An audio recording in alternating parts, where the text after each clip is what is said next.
كلما سمع النداء. بسم الله الرحمن الرحيم، وبه نستعين. الحمد لله وحده، والصلاة والسلام على من لا نبي بعده، وعلى آله وأصحابه ومن تبعهم بإحسان وإيمان إلى يوم الدين. بەڕێزان و خۆشەویستان، لە بەرنامەی گەوهەری زانستخوازان جارێکتر بە ئێوەی خۆشەویست و بەڕێز شاد دەبینەوە لەو گەوهەرانەی کە پێشکەشی ئێوەی بەڕێز و خۆشەویست دەکەین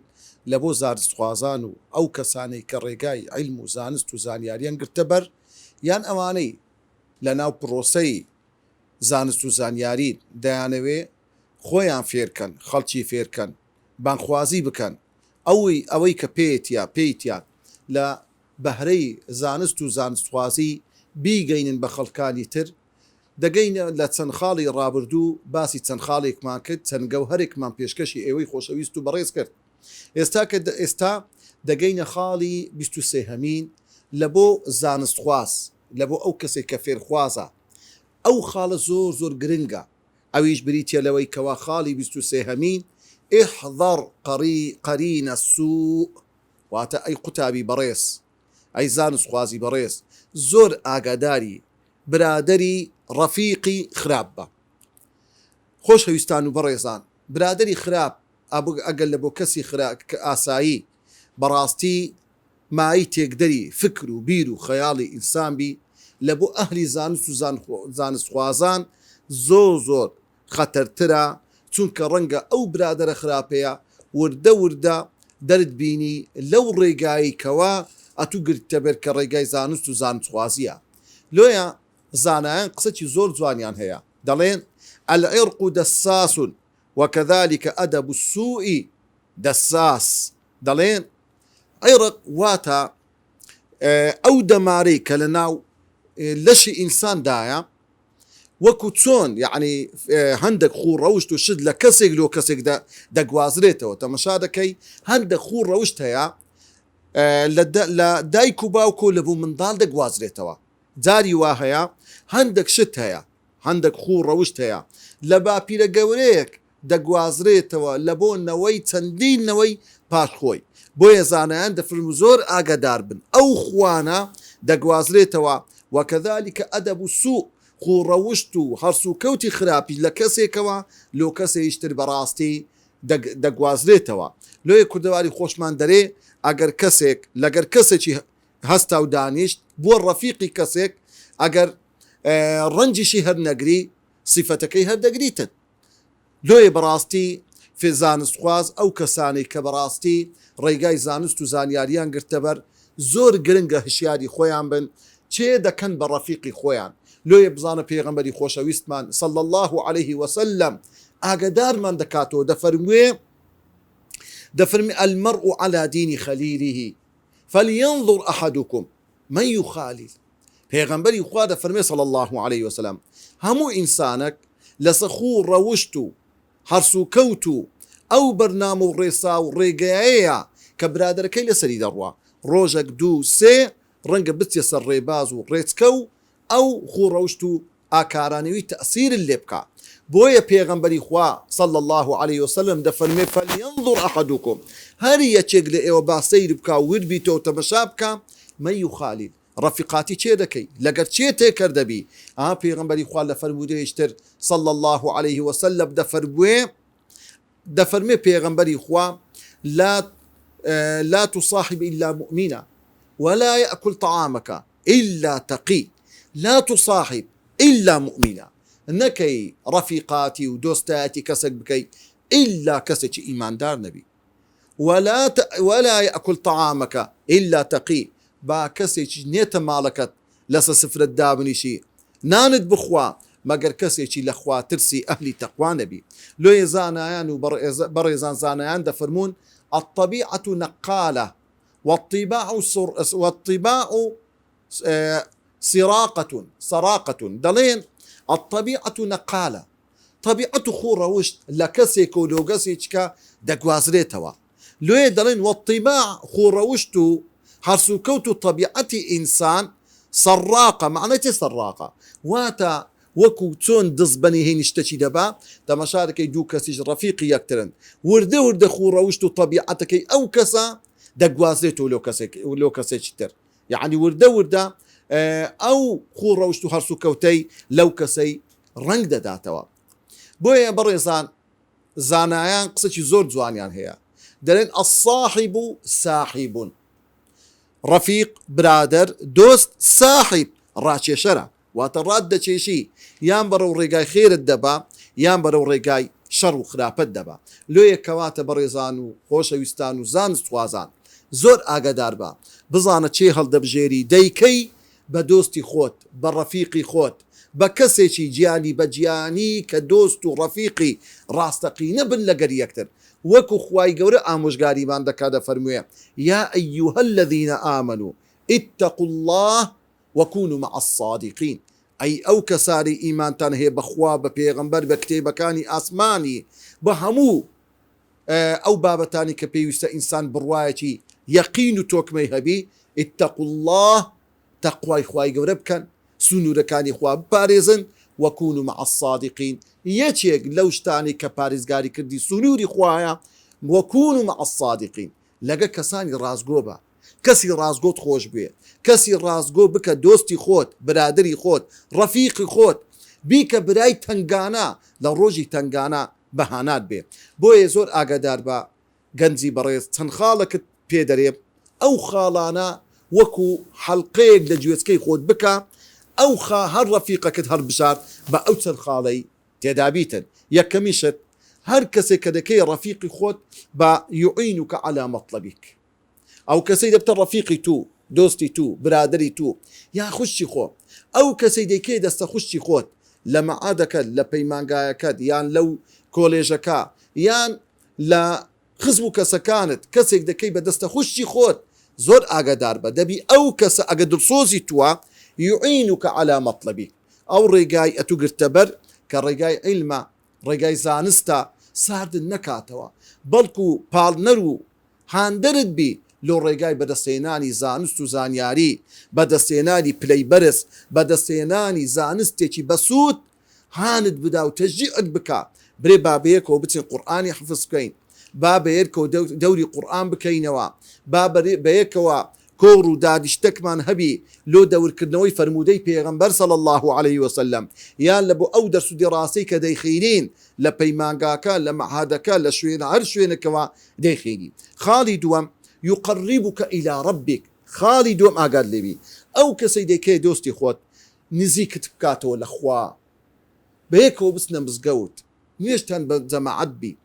کاتێک بەیەکەوە کاتی نوێژ هاتوو دەستنوێژێک دەشۆن یەکتان دەبتە ئیمام ئەویتر لە دووی بەیەکەوە نوێژێکی بە جەماعەت دەکەن دەزانی ئەو شتانە ئینسانی لە خوای نێزیک دەکاتەوە کاتێک باسێک دەکەن باسی خوا بکەن باسی پێغەمبەر بکەن صلی الله عليه وسلم ئەو شتانە لە خوات نێزیک دەکاتەوە خاڵی سێم يوافقك على شريف غرضك ئەو ئومێد و مەبەستە گەورەی کە ئەتوو هەیتت دەڵێ والله ئەمن ئومێدم وایە بمە کەسێکی پزیشک خزمەتی خەڵک بکەم ساردن نەکات و بزێ پزیشک تخوا تو ئەوەی بێ پزیشک یان کاتێک کە ئەتوو دەڵێ ئەمن دەمەوێت ببمە ئەندازیارێک بمبە مامۆستایەک خەڵکێک پەروەردە بکەم ببمە کەسێک بانخوازێک خزمەتی دینی خوا بکەم هانت بدا تەشجیعت بکە لەسەر ئەو هیممەت و ئەو رەبەرزیە کە ئەتوو هەیتت نەک ساردت بکاتەوە خاڵی چوارەم کە بەڕاستی پێویستە ئێمە ئەو کەسانەی کە دەیکەیە سەدیق و دۆست و برادەری خۆت ئەوەیە ئەو کەسە لە ڕۆژی تنگانە بەهانات بێ کەسێک بکە دۆست و برادەری خۆت دەرێ الصديق عند الضيق صديق ئەو کەسەیە برادەری ڕاستەقینە لە کاتی تنگانە بەهانات بێ دەژێرنەوە دەڵێن پیاوێک هەبوو ئەو پیاوە کوڕێکی هەبوو کوڕەکەی بەردەوام لەگە برادەران بوو یعنی لە حساب نایە چەندی برادری هەبوو بابەکەی هەر ئیشەش پێ دەگۆ واللهی بابە بە قورئان مەوعیدەکەم هەیە لەگە فرانە برادری وهای دەکرد دەردەچوو بە شەو بە ڕۆژ بە بەردەوامی هەرچی پارەی هەبوو لە ماڵ لە جیرفانی لە برادەرەکانی خۆی سەرف دەکرد ئەو بابە لە کوڕەکەی نەسیحەت دەکرد ڕۆڵە گیان واللهی ئەو هەم برادرە بەکەلچی تو نایە پێم برێت و چەند برادرت هەیە کورە دەگۆ بابە برادری من بە حساب نایە والله ئێستا بیژمێرم لە 100 200 زۆرن ئەو برادرانەی من. باوەکەی پێکەنی گوتی ڕۆڵە گیان دەزانێم چەند برادرم هەیە؟ نیو برادرم هەیە، نیو برادرێکم هەیە لە قەدیم بەیەکەوەی، ئێستا ئەختیارە لە عمری خۆمە نیو برادرە، بەس واللهی بە هەموو برادرەکانی تو ناگۆڕمەوە. کوڕەکە تەعەن گەنجە سەرە ڕۆیە جێ لە بابی ڕناگری فشەی بەو شتا دەدێ. بابی وستی ئەو کوڕی تاقی بکاتەوە. شەوێکی دەنگ کوڕەکەی هاتەوە سەعادیەکی شەوێ هاتەوە، بابەکەی بە شپرزایی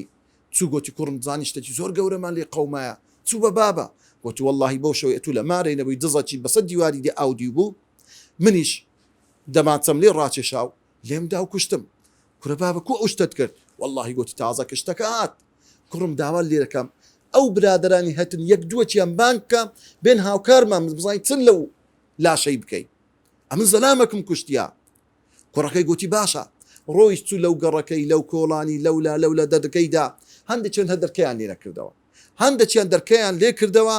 ها کاکە فەرموو وتی واللهی شتێکی وامان لێ قەومایە ئەگەر بەهانامە بێ بڕۆ بابە بڕۆ وەزەلام تا کوشتێت سەری من لە قڕڕاکەی. یەک برادریشی لەگەری نەهەد ئەو گەنجە. بابەکەی وتی کوڕم ئەم برادەکەی خۆم بزانم نایێ. چوو لە دەرگایدا کاک فرانکەس ئەمە پێکەوە ڕەفیق و دۆستی یەکتی لەگە کوڕەکەی پێکۆ چووی. واللهی حادسێکی ئەو هەمان لێ قەومایە ئەگەر لەگەرم بی. وتی وەی بەسەر چاو ئەجەمەگە لە ڕۆژی تنگانە بەهانەی یەکتر نین، لە سڵ ڕۆژەکە ئێمە بەهانای یەکتر نین. هەرچی شتێک لە خزمەت دابی کە شەرعی بی و دروست بی ئەمن لە خزمەت دامە. برادەکەی هات بەو ئەختیاریەی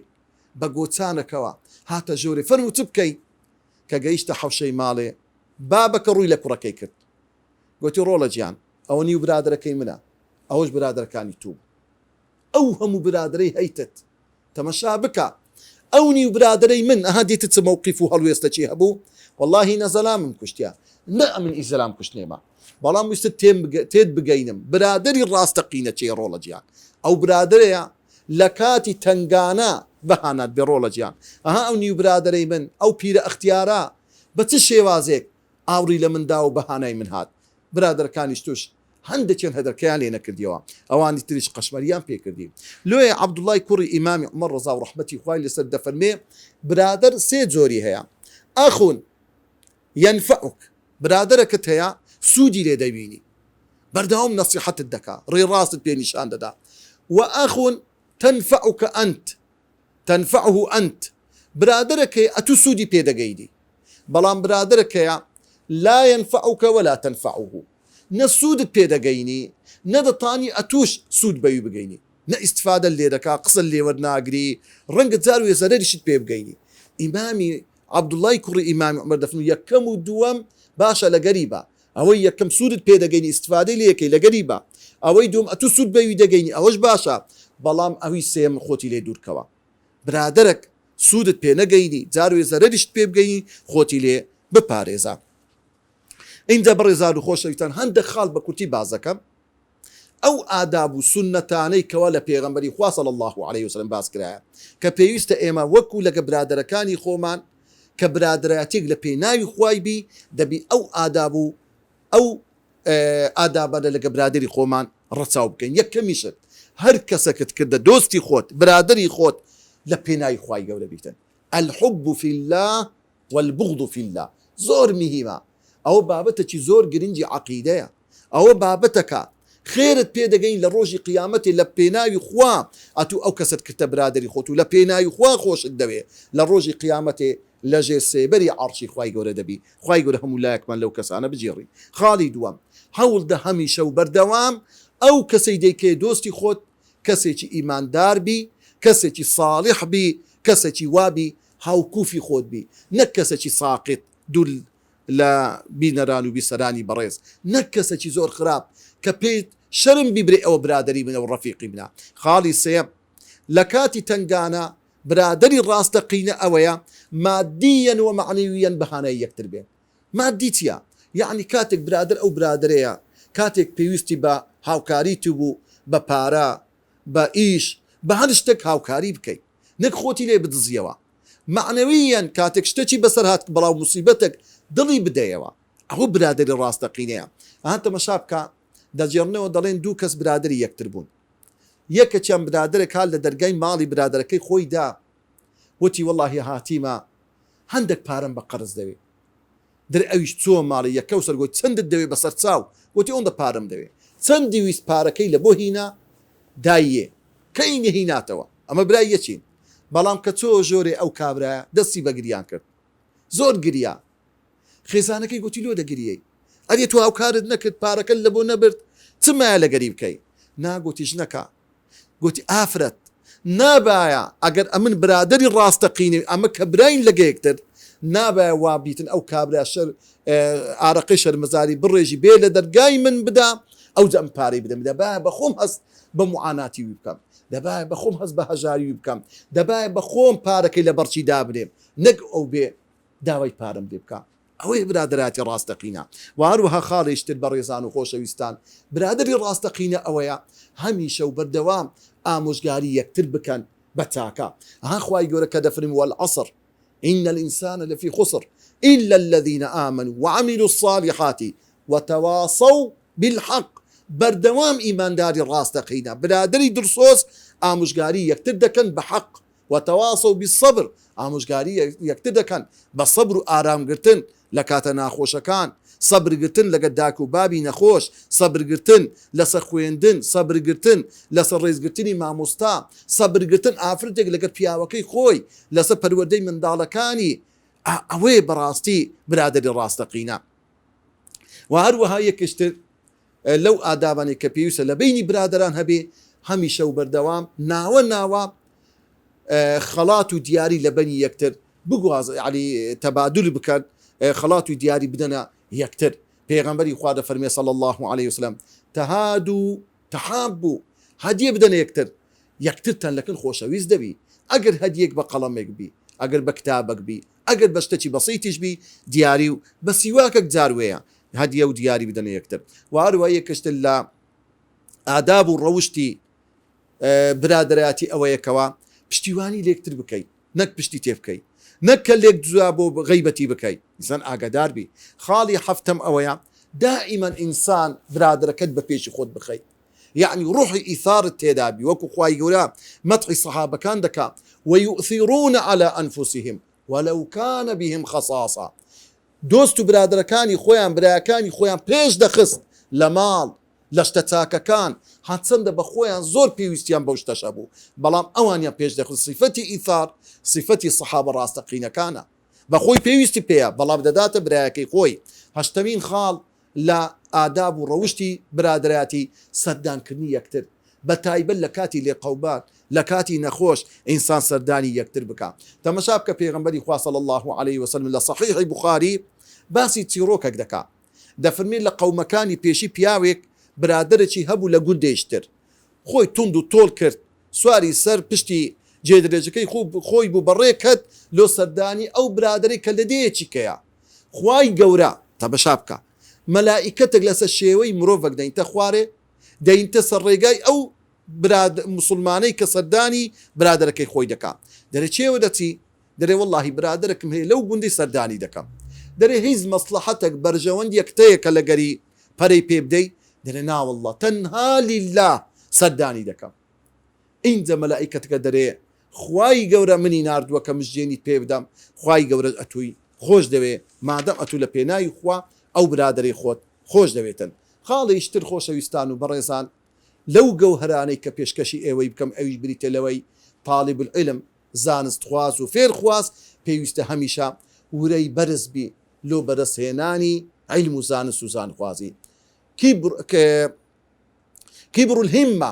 في العلم واتا دائما همته ورد برز بي لكاتي بدسهيناني علم زانست وزانياري لو إنساني مسلمان دائما دبي ورد برز بي نابي توك دابدا نابي تنبلي بكا لهم إشو كاركان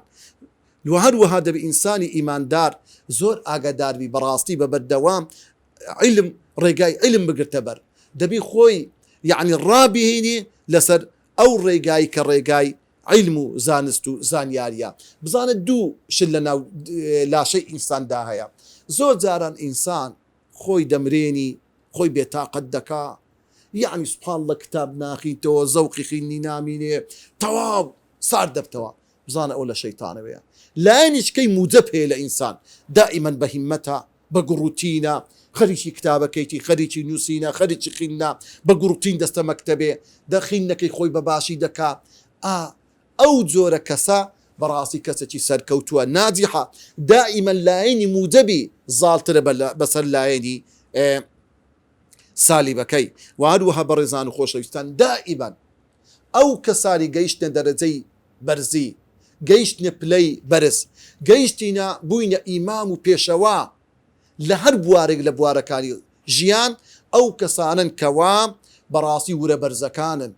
ئەوان دەگەنە پلە و پایی بەرز بۆیە ئینسان بەڕاستی ئاگاداربی دائیمەن خۆی بەشتی گەورە و گرنگ خەریک بکە کە عیلمە کە ڕێگای عیلمە خۆت بەشتی کەم و خۆت بەشتی تافیه و بخۆت بەشتی گچکە و بچووک خەریک بکە ئەخر ئەتاری چیە تخوا ئینسان بە شەو و بڕۆژ خەریکی بیتن تخوا گوناح نییە ئەو هەموو کاتە پیرۆزەی خۆت بە ئەتاری سەرفکەی بە پۆبجی سەرفکەی واللهی حیف و مخابنە گەنجی ئێمە بەو شێوێ تووشی ئەو کارە ساتە بیتن ئینجا بەڕێزان و خۆشەویستان بزانە ئەوانەی خاوەنی ورەی بەرز بوون چێن پێغەمبەرانی خوان سەڵات و سلامی خۆیان لەسەر بێ سەحابەکانی پێغەمبەر بوون کە شەو ڕۆژیان لە سێکتر دادەنا لۆ خزمەتکردنی ئەو دینەی خوای گەورە اینجا بزانە برای بەڕێزم عیلم میراتی پێغەمبەرانە سەڵات و سلامی خوای لەسەر بێ ئەو میراتە بەدەستی ئینسان ناکەوی مەگەر کەسێک ورەی زۆر بەرز نەبی زۆر هیممەتی بەرز نەبیتن ئەو علمەی بەدەست ناکەوی لۆی ابن القيم جوزي رحمة خوالي سبدا فرمي من طلب العلم ليحيي به الإسلام فهو من الصديقين ودرجته بعد درجة النبوة سبحان الله أو كتابي مفتاح دار السعادة دا فرمي ابن القيم دا فرمي هركسك علم بدس بيني بوي إسلام برز بكاتوا بۆی ئیسلام بژیێنتەوە بۆی ببێتە بانخوازێک دینی خوا بگەینی مەبەستنی ئیلا یعنی کابرا پزیشکە دەعوە دەکا هاوکاری خەڵکی دەکا ئەندازیارە مەحامیە قورئانی دەخینیتن دەفەرمێ هەر کەسێک علمێک بەدەست بین لۆی ئیسلام بژیێنتەوە و بانگەوازی لە بۆ ئیسلام بکە ئەوە لە دەرەجە و پلە و پای لەگەڵ ڕازگۆیەکانە صديقين وهروها تردرجة وبلو باكي لدواي درجة پیغمبرانا صلاة والسلام إخوان دستر بيه إمام حسن بصري رحمتي إخوان كسيد التابعين دفرمي إذا رأيت الرجل ينافسك في الدنيا فنافسه في الآخرة أقد يتكابلاك بس خريجي تجارة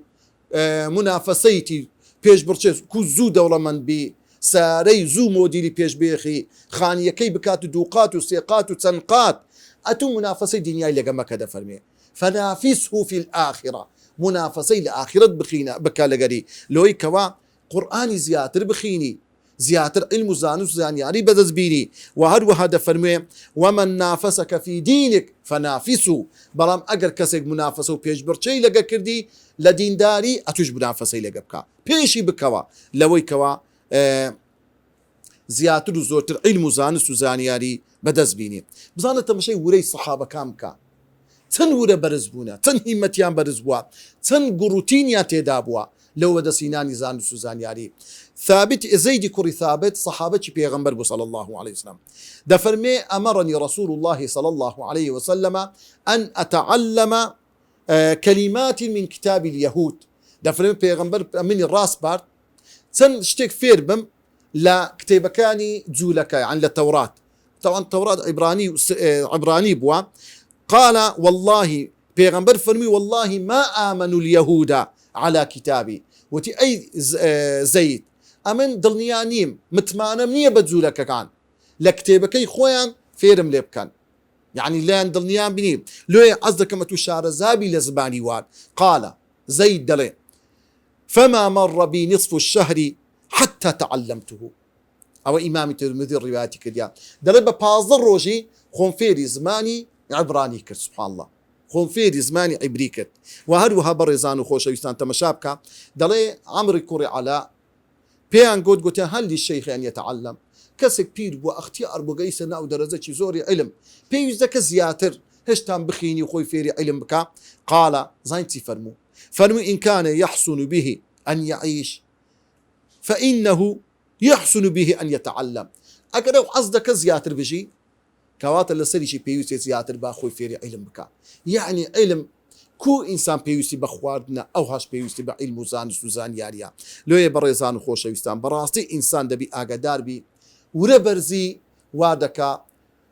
بەڕاستی پلەی بەرز ئینسان پلەی بەرز بەدەست بینیتن. دەڵێن ئۆباما سەرۆکی پێشووی یان دوو جەولە پێشتر سەرۆکی ویلایەتە یەکگرتووەکانی ئەمریکا بوو. دەڵێن لە تەمەنی سەرەتایی لە قوتابخانە بووە. مامۆستا پرسیار لە